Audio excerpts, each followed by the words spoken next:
gonga are comme ni mari kon beyda ɗon ko weltanagol dental boy fi ɓandal e golle koɗo woni e wadde kon e tiiɗi sous préfecture ji ɗo wallo nokkure fiyo ɓanto o ko fi gandal o wallata ko wawi ɓantude nokkure o ko gandal ko wawi raɗade tampere o ko gandal no woodi gando mo ala mbuuɗi kono hiyata gando miskino marɗo gandal o heɓayno fiɗɗiranno makko haray koye makko baɗɗen e mawɓen e sonnaɓen koye wallide tambito fiino geɗalɓe men ɓe yaara ka l'école hande o batiman ɗo waɗama kono wawi nafde o si geɗalɓe ɓe yeehi ɗon jangi si wona ɗum tan koko daareɗo en toriki allah hara wona biji biji hoɗata e ɗum ɗo en torodiri haray koyoɓe wallito ɓe tambito monsieur l'école ɓe addeteɓe gaaɓen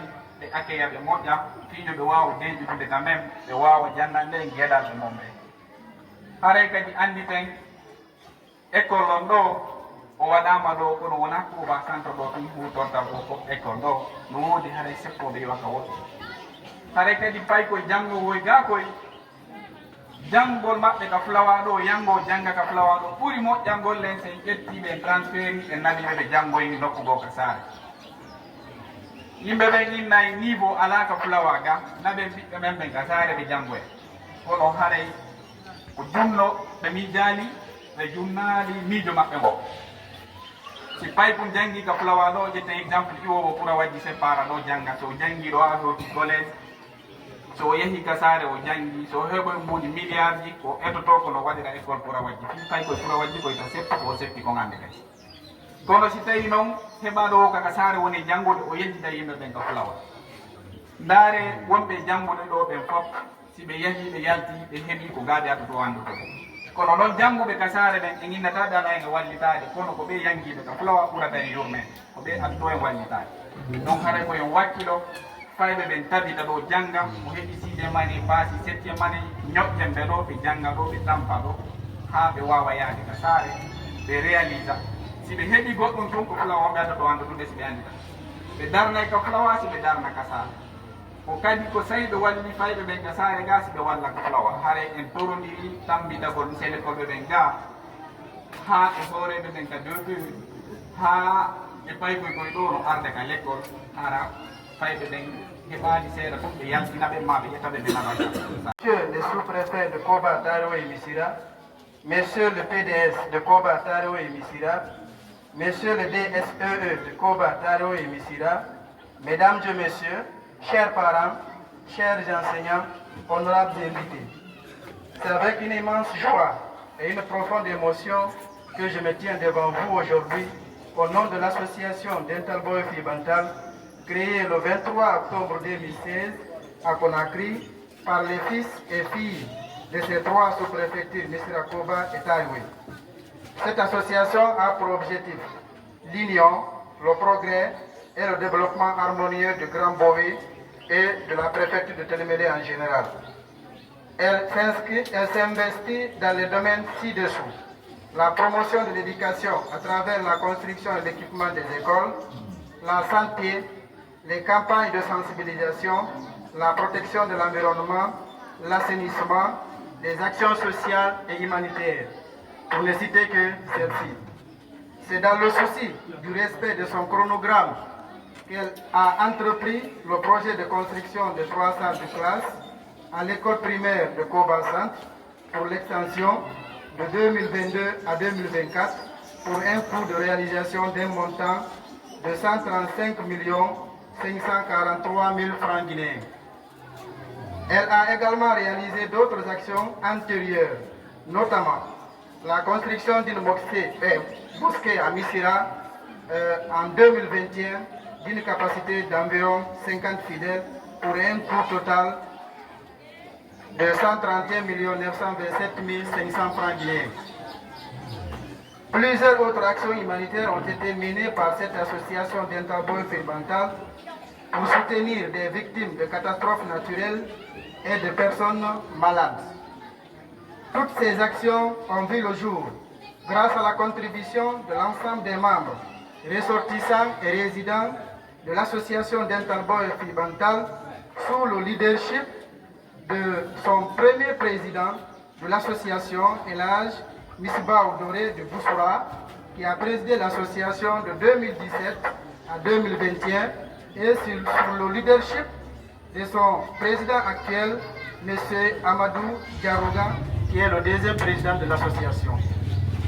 Dental Boy Fibantal, à travers son porte-parole, sollicite auprès des parents et communautés d'accepter de s'acquitter des contributions de l'association et d'utiliser en bon escient ce bijou obtenu en tant que bénéficiaire et de bien appuyer les enseignants encadrés dans l'exercice de leurs fonctions. Dental Boy Fibantal à Koba-Centre, Messieurs les représentants du préfet de Télimélé, Messieurs le DPE de Télimélé, Messieurs les sous-préfets de Koba, Messieurs le représentant de PDS de Koba, Messieurs et Madame les représentants de Dental Boy Fibantal, Mesdames et Messieurs, chers parents, notabilité, enseignants et élèves, c'est avec une immense joie et une profonde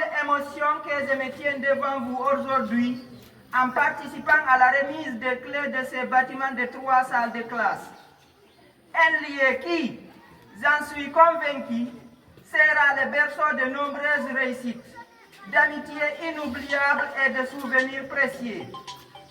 Tout d'abord, permettez-moi de vous présenter la situation de l'école primaire de Koba-Centre. L'école primaire de Koba-Centre est une école laïque créée en 1958. Actuellement, elle comporte 2 bâtiments de 6 salles de classe et 2 blocs latrines de 5 cabines. Cette école n'a ni direction ni magasin. Elle compte 6 groupes pédagogiques de la première en 6e année avec un effectif de 190 élèves, dont 102 filles, comparativement aux années précédentes. Je vous livre les statistiques pour les 2 dernières années. Année scolaire 2022-2023, avec un effectif de 169 élèves, dont 100 filles. Année scolaire 2023-2024, avec un effectif de 182 élèves, dont 111 filles. Un personnel composé de 5 enseignants, dont un communautaire. Vu cette comparaison, on constate que l'extension de l'école primaire du centre a porté fruit. Aux ressortissants de Dental Boy Fibantal, je tiens à vous remercier pour ces dons précieux, inestimables que vous avez fait à la communauté de Koba en général et à nos jeunes frères et sœurs en particulier. Toutes les actions de Dental Boy Fibantal s'inscrivent aux idéaux de son Excellence, le chef suprême des armées, chef de l'État, le président de la transition, le général Mamadi Doumbouya. Enfin, j'aimerais souligner l'importance de l'éducation, gage du développement. La conscience de la communauté est un effort collectif. Ensemble, autorité éducative, enseignants, élèves, parents d'élèves et communauté s'engagent à créer un environnement propice à l'enseignement, apprentissage et au développement personnel. Travaillons en synergie d'action pour soutenir nos jeunes en leur offrant les meilleures chances de succès dans l'avenir. Vive l'éducation guinéenne! Vive Messieurs le DP de Télimélé! Vive l'association Dental Boy Fibantal! Vive l'unité nationale! Je vous remercie. Elhaj Mamadou Saliou Pété Diallo Mokoba no wadana satisfait.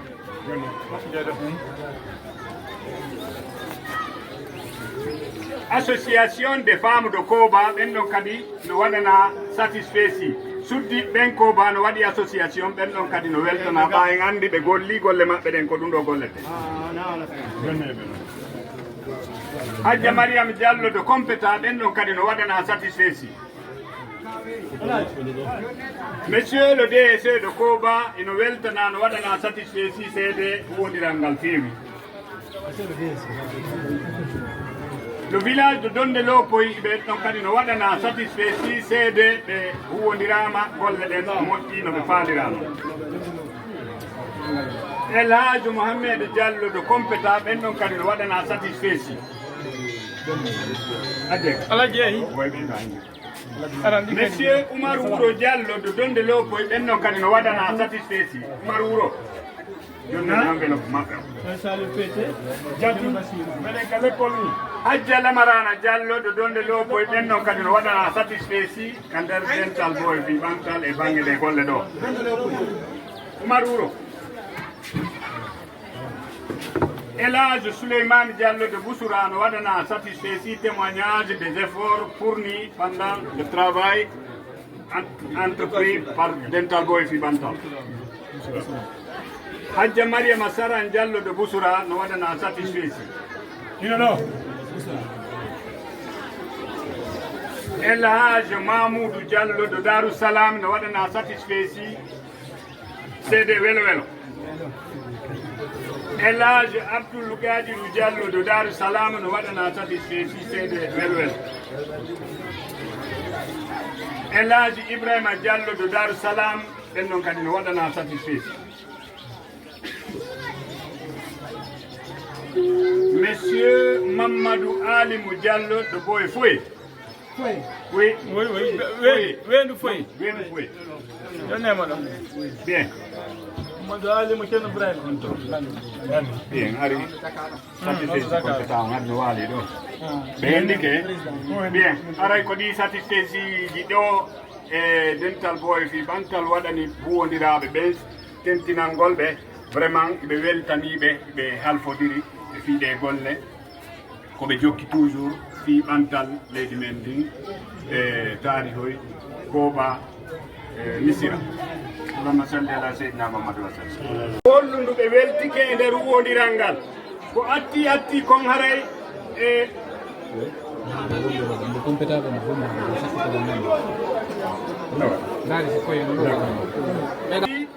aray en jonnayi satisfait si on mo wonata représentant maɓɓe rapidement foye C'est lui-même. bien jogite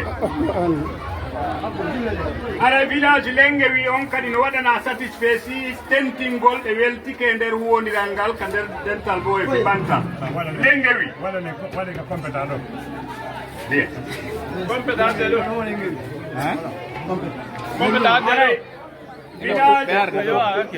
ɗo Amdallahi Dunkire ɗen ɗon kadi no waɗana satisfait si aray en faala représentant maɓɓe on ɗo Amdallahi Dunkire Misside Tugura no waɗana satisfait si kamɓe kadi fi andingol vraiment Dental Boy fi Bantal no weltaniɓe nder huwodiral ngal compétent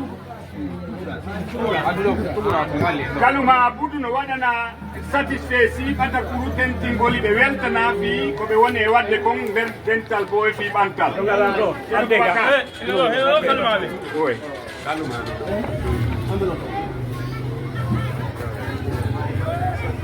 Koba Bowe Koba centre ɗo no waɗana satisfait si haray représentant maɓɓe on woɗɗaki en ɗo kamɓe kadi ɓe holli ɓe weltanama Adde ɗo alajina ɗo alaji Aliou Darou Salam no waɗana satisfait si andingol seedintingol ɓe weltana ka huwodiral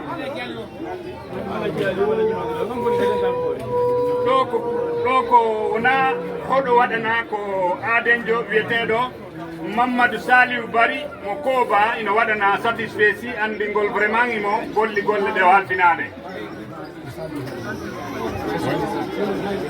Docteur Sadou Kaluma Boubou no waɗana satisfait si aray représentant makko on kañum kadi koɓe kalumaɓe Docteur Sadou e Boussoura Bowe no waɗana satisfait si andingol seede ɓe weltanama ka huwodiral Dental Boy fi Bantal Boussoura Boussoura Ceerno Chérif Saykou Diallo ɓe compétent no waɗana satisfait si tentingol ɓe weltanama ka nder huwodiral Dental Boy fi Bantal Ceerno Bachir Diallo Mokoba no waɗana satisfait si ɗum kadi ko témoignage seede ɓe gollidama no feewi.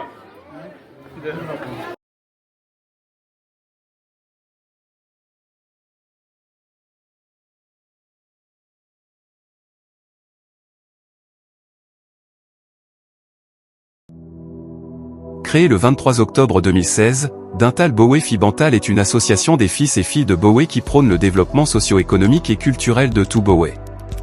À sa tête Monsieur Diallo Amadou Diarouga, un homme visionnaire, humble et charismatique, cette association a fait des avancées remarquables en termes de développement socio-économique et culturel de Bowe. 1. Elle a construit une mosquée à Missira Centre. 2. Elle a construit des écoles. 3. Elle a rassemblé plusieurs fils et filles de Télimélé, particulièrement ceux de Bowe, autour d'un idéal commun. 4. Elle a organisé plusieurs matchs de football. 5. Elle est intervenue sur plusieurs cas sociaux, tels que les cas de maladie, mariage, baptême, etc.